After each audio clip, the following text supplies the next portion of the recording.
विद्यार्थी मित्रों आज આપણે ધોરણ 7 ની અંદર વિષય ગણિતની અંદર પ્રશ્ન 2 અ સંપૂર્ણ સોલ્યુશન આ વિડિયોમાં આપણે કરવાના છે। વિદ્યાર્થી મિત્રો આગળની વિડિયોમાં આપણે પ્રશ્ન નંબર 1 અ સંપૂર્ણ સોલ્યુશન કરી ચૂક્યા છે। વિડિયો તમે ન જોઈ તો આપણી ચેનલ ઉપર જઈને જોઈ શકો છો। સાથે સાથે અન્ય વિડિયો પણ આપણી ચેનલ ઉપર તમને મળી જશે।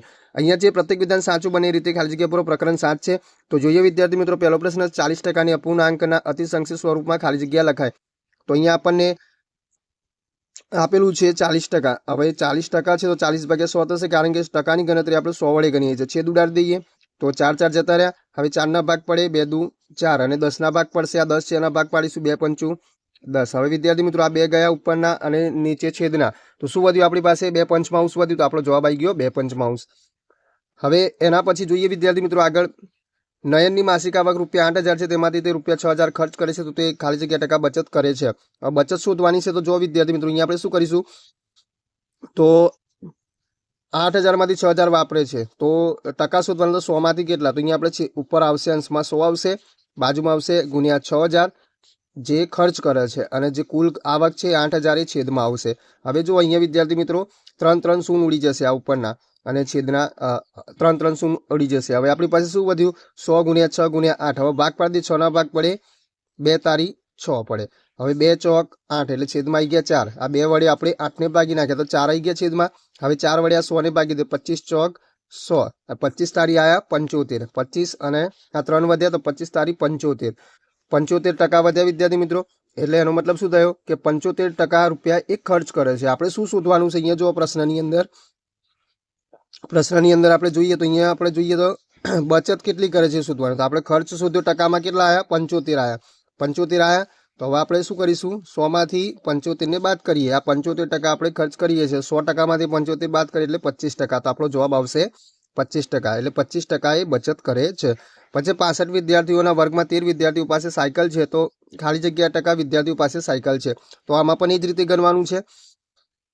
આ 65 છે 65 માંથી કેટલા જોડે છે 13 જોડે છે તો 100 માંથી કેટલા તો અહીંયા આપણે શું થશે આખું સમીકરણ બને એટલે 100 ઉપર આવશે 65 છે નીચે આવશે અને ઉપર આવશે 13। હવે 13 પંચું 65 થાય 13 વડે 65 ને ભાગીને 13 પંચું 65 નીચે આવી ગયા 5। હવે 5 વડે આપણે 100 ને ભાગીએ તો 20 પંચું 100 તો 20 આપણો જવાબ આવી જશે। તો અહીંયા આપણે લખીશું 20% વિદ્યાર્થીઓ પાસે સાયકલ છે। હવે 40% પછી વત્તા ખાલી જગ્યા બરાબર 100 તો આ શું કરવાનું અહીંયા 100 માંથી આ 40 ને બાદ કરવાના 100 માંથી 40 બાદ કરીએ એટલે 60 થઈ જશે એટલે 40 ને 60 કેટલા થઈ જાય 100 થઈ જાય।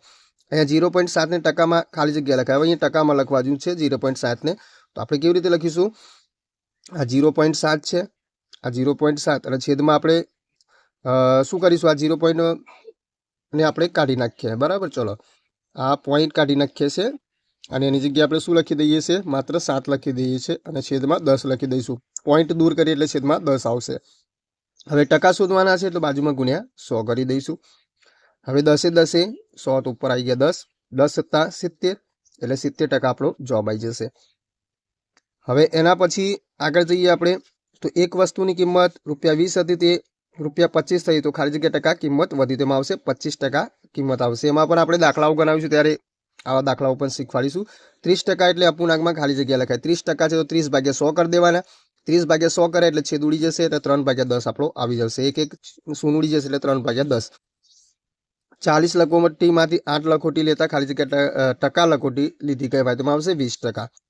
એના પછી પ્રકરણ 8 છે એમાં છે અહીંયા આપણે ભાગાકાર કરવાના છે તો અહીંયા છે -4 9 ભાગ્યા 8 તૃતીયાંશ છે તો અહીંયા કેવી રીતે આપણે ગણીશું તો એ જોઈ લઈએ। તો પહેલા તો -4 9 છે। હવે અહીંયા ભાગાકાર છે આ ભાગાકાર છે એની જગ્યાએ આપણે શું કરીશું ગુણાકાર કરી દઈશું ભાગાકારની જગ્યા એટલે આ જે 3 નીચે છે એ ઉપર અંશમાં આવી જશે અને ઉપર જે 8 છે એ અહીંયા નીચે આવી જશે। હવે જો છેદ ઉડી જશે 3 તારી 9 અને 4 દુ 8 બરાબર। હવે ઉપર કશું વધતું નથી એટલે શું કહેવાશે -1 ઉપર કશું ના વધે એટલે 1 વધશે અને આ માઇનસનું ચિહ્ન હશે એટલે આપણે માઇનસ મૂકી દીધું -1 નીચે શું વધ્યા 3 દુ 6 તો -61 આપણો જવાબ આવી જશે। એ જ રીતે અહીંયા છે અહીંયા ગુણાકાર સીધો કરવાનું છે તો જો અહીંયા 5 5 25 થઈ જશે એટલે ઉપર આવી જશે 5 અને નીચે 3 દુ 6 અને માઇનસનું ચિહ્ન એટલે -5 દૂત્યાંશ આવી જશે અને એના અતિસંખ્ય સ્વરૂપમાં ફેરવીએ તો આ રીતે આવે 2 દુ 4 અને 1 5। હવે છે -7 પંચમાંશ અને -2 પંચમાંશનો સરવાળો ખાલી જગ્યા થાય તો સરવાળો તો સિમ્પલ તમને આવડતો જ હશે છતાંય આપણે ગણવા દઈએ -7 પછી વત્તા -2 બરાબર. અને છેદ તો બંનેના સરખા છે, છેદ સરખા ના હોય તો સરખા કરવા પડે. 5 છે બંનેના છેદમાં એટલે સીધો સરવાળો આપણે કરી શકીએ. હવે અહીંયા જો માઇનસ છે અને અહીંયા પણ માઇનસ છે, બંને માઇનસ છે, માઇનસ માઇનસ હોય એટલે સરવાળો જ થાય. તો 7 ના 2 કેટલા થાય? 9 થાય. અને બંને માઇનસ છે એટલે -9 આવશે અને છેદમાં 5 એટલે -9/5 આપણો જવાબ આવશે. એના પછી છે 4 શતાંશ અને 6 શતાંશની વચ્ચે એક સમય સંખ્યા ખાલી જગ્યા છે. તો આની વચ્ચે 5 શતાંશ આવશે, પછી 1/2 ને 1/5 કરતા ખાલી જગ્યા સમય સંખ્યા છે તો મોટી આવશે. વિદ્યાર્થી મિત્રો, આની અંદર આપણે પહેલા છેદ સરખા કરવા પડે. બંનેનો છેદ સરખો કરીશું, 10 આવશે. 10 આવ્યા પછી આપણને ખ્યાલ આવે તો એ પણ આપણે દાખલાઓ આગળ ગણીશું ત્યારે શીખવાડીશું. અહીંયા છે -45/30 નું પ્રમાણિત સ્વરૂપ. તો અહીંયા છેદ ઉડાડવાના. જો અહીંયા 45 ભાગ પાડે તો 15 તારી 45 અને અહીંયા 15 દુ 30, 15 જતા રહેશે એટલે -3/2 આવશે. પછી 5 શતાંશની અંશ અને છેદમાં સામાન્ય અવયવ 1 છે તે ખાલી જગ્યા સમય સંખ્યા છે તો પ્રમાણિત કહેવાય. 1 હોય તો એને આપણે પ્રમાણિત સમય સંખ્યા કહેવાય. તો 5 અને 7 બંને અવિભાજ્ય સંખ્યાઓ છે અને એટલે એમનો જે સામાન્ય અવયવ છે 1 હોય એટલે એને પ્રમાણિત સમય સંખ્યા કહેવાય. પછી -3 શતાંશની વ્યસ્ત સંખ્યા ખાલી જગ્યા છે. હવે વ્યસ્ત સંખ્યા લખવાનું તો શું કરવાનું વિદ્યાર્થી મિત્રો? સિમ્પલ વસ્તુ છે. તો આ -3 શતાંશ છે એની વ્યસ્ત શોધવાની. તો વ્યસ્ત શોધવામાં શું કરવાનું હોય? ખાલી આ જે 7 છે ને એ નીચે છે તો એના ઉપર લઈ જવાનું અને આ જે ઉપર 3 છે એને આપણે નીચે લઈ જવાનું. નિશાની જે હોય મૂકી દેવાની. માઇનસ છે તો અહીંયા માઇનસ મૂકી દેવાનું. તો આપણો જવાબ આવી ગયો -7/3. તો ખબર પડી, આ 7 નીચે છે એને ઉપર લઈ જવાનું અને આ ઉપર 3 છે એને નીચે લઈ જવાનું. તો વ્યસ્ત સંખ્યા આપણને મળી જાય. નિશાની જે હોય મૂકી દેવાની એટલે વ્યસ્ત સંખ્યા મળી જાય એટલે -7/3 આવી જશે. હવે પ્રકરણ 9 છે, એમાં આપણે સૂત્ર લખવાનું છે. વર્તુળનું ક્ષેત્રફળ તો πr². આ સૂત્રો યાદ રાખવાનું. વર્તુળનો પરિઘ બરાબર π × વ્યાસ. આ બધા સૂત્રો છે યાદ રાખવાના છે. વર્તુળનો પરિઘ બરાબર 2 × πr, વર્તુળનો વ્યાસ 2 × ત્રિજ્યા. પછી એક સમાંતર બાદ ચતુષ્કોણના આધારે L અને ઊંચાઈ b હોય તો તેનું ક્ષેત્રફળ તો L × b.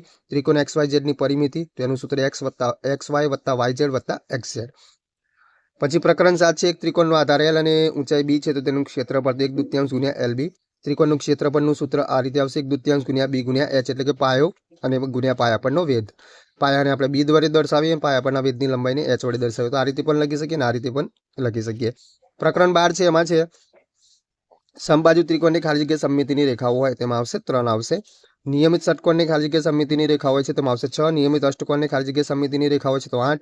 અંગ્રેજી મૂળાક્ષર Z ની પરિભ્રમણીય સમમિતિનો ક્રમ 2 છે. અંગ્રેજી મૂળાક્ષર E ની પરિભ્રમણીય સમમિતિનો ક્રમ 1 છે. વિષમ બાજુ ત્રિકોણની ખાલી જગ્યા સમમિતિની રેખા હોય છે તો 0. ચોરસનો પરિભ્રમણીય કોણ ખાલી જગ્યા છે તેમાં આવશે 90. પછી 8મું છે લંબચોરસનો પરિભ્રમણીય કોણ ખાલી જગ્યા છે તેમાં આવશે 180. પ્રકરણ 13 છે, એમાં છે 2 સેમી લંબાઈના બે ઘન પાસે રાખતા બનતા લંબઘનની લંબાઈ ખાલી જગ્યા સેમી થાય તો એમાં આવશે 4 આવશે. પછી લંબઘનનો પડછાયો ખાલી જગ્યા હોય છે તો એમાં આવશે લંબચોરસ. ક્રિકેટ દડાનો પડછાયો ખાલી જગ્યા હોય છે તો વર્તો. વિદ્યાર્થી મિત્રો, આ તો આપણને અવલોકનથી આવડતું જ હોય ને આપણે જોયું પણ હોય છે. તો આમાં તો દાખલો કરવાનો નહીં, સીધું લખવાનું છે. રંબાના પાસાની સામસામેની બાજુઓના અંકોનો સરવાળો ખાલી જગ્યા હોય છે તો એમાં આવશે 7.